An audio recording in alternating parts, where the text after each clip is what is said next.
A tiger mother wanders alone through the forest. When a desperate cry cuts through the silence, she follows it and discovers a trembling newborn deer, alone and vulnerable, but the choice she makes. Next we'll shatter every rule the wild has ever known before we dive into today's topic. Make sure to subscribe to the channel to stay updated with all our latest videos. Don't forget to like and comment your thoughts below. I love hearing from you. The forest wakes beneath a pale morning sky, and the tiger mother named Rasha moves through the tall grass with the coiled strength of a creature bound by instinct. And shaped by loss, her paws sink into the damp earth as she listens for any sign of threat or prey. But today, something different calls to her, a thin wavering cry that trembles like a leaf in wind, a sound too soft to belong to danger, too fragile to be ignored. Rasha lowers her massive head and follows the cry deeper into the underbrush. She has lost 2 cubs in the last season, taken by cold hunger and the relentless pull of the wild. The memory still burns inside her like a fading ember. Refusing to die, her heart moves toward the sound before thought can stop her. And soon she reaches a small clearing where a newborn deer lies, trembling, weak legs folded beneath its tiny body, its mother nowhere in sight, taken, perhaps by a predator, or perhaps swallowed by the merciless river that carved its path only the night before. The fawn stares up at Rasha, with eyes wide as storms, its breath quick and unsteady, expecting teeth, claws, final darkness. But the tiger mother does not strike. Instead, she studies the creature, sensing the thin thread of life stretching between them. The deer is small, its scent faint and helpless, nothing like the prey. She hunts nothing like the cubs she lost, yet something in its trembling shape grips her, and Rasha nudges it gently with her nose, feeling the warmth, the pulse, the fragile heartbeat that refuses to surrender. The fawn shivers but does not flee. It cannot. And in that moment, Rasha makes a quiet, unspoken choice, crafted from the remnants of grief and the instinct to protect. She presses her body beside the small, trembling form, shielding it from the sharp dawn wind, and the child, not born of her blood but of her aching heart,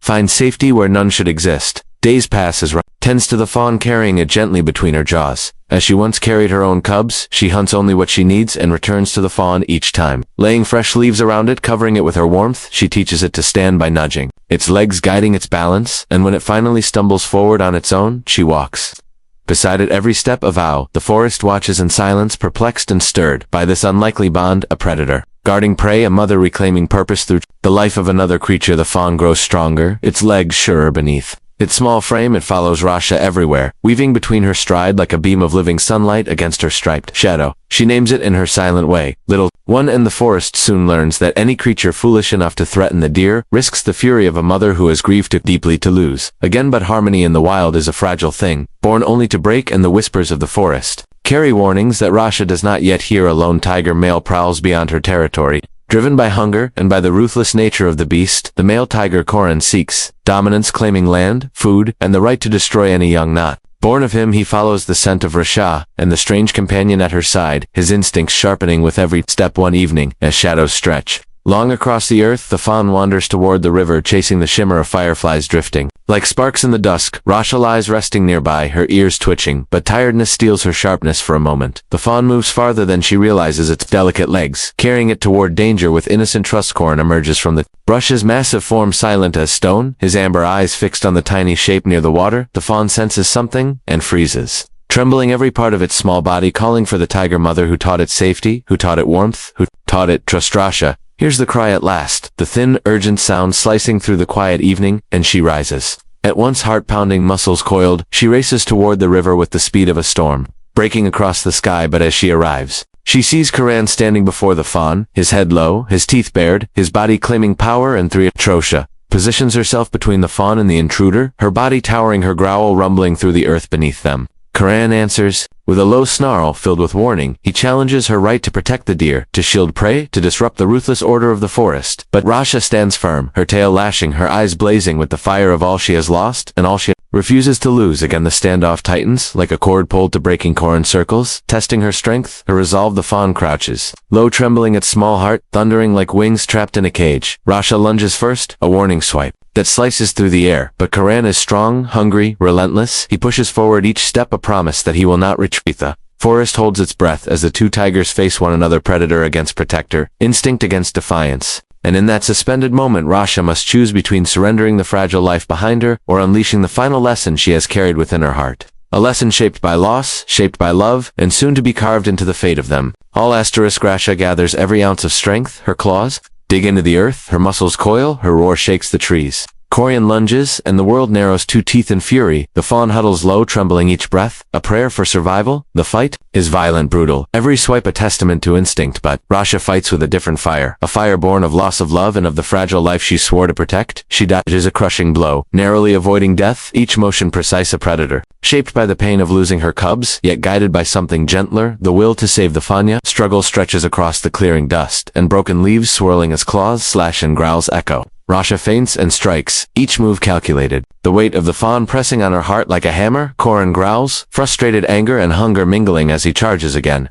The fawn scrambles backward, almost stumbling into the river, but Rasha spins, intercepting him once more, her body a wall of living fury, her teeth flashing in the dying light. Finally, with a desperate leap, she sinks her claws into Corin's shoulder, twisting him to the ground. The male tiger hisses in pain and rage, his strength faltering against the sheer force of a mother who has nothing left to lose. The forest itself seems to pause as the battle reaches its climax, every leaf, every shadow, every creature holding its breath, and then with a final growl, Corin retreats, his pride wounded, his dominance challenged. He slinks back into the darkness, leaving Rasha panting beside the trembling fawn, her body bruised, her spirit raw but victorious. She nudges the fawn gently, her muzzle brushing against its soft fur, reassuring it. She watches as it curls against her side, shivering but alive. She presses her body close, a final lesson engraved in her every movement. The world can be cruel, the forest merciless, but love, even when born from pain, can shield the fragile life that clings to hope and courage in the smallest forms. Days pass, and the bond deepens, the fawn learning to run, to hide, to follow the rhythms of the wild, yet always returning to Rasha,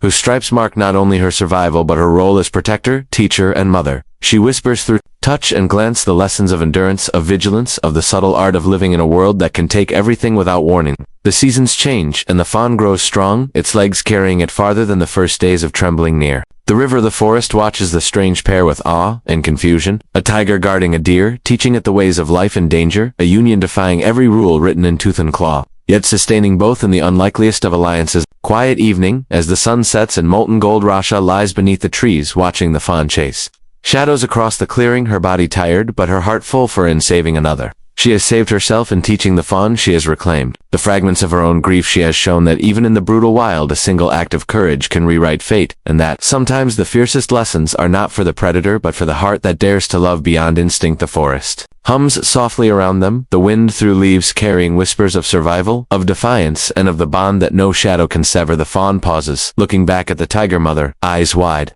with trust and a quiet understanding that life is fragile. Life is fleeting, but it is worth protecting, and as the night descends, they remain together.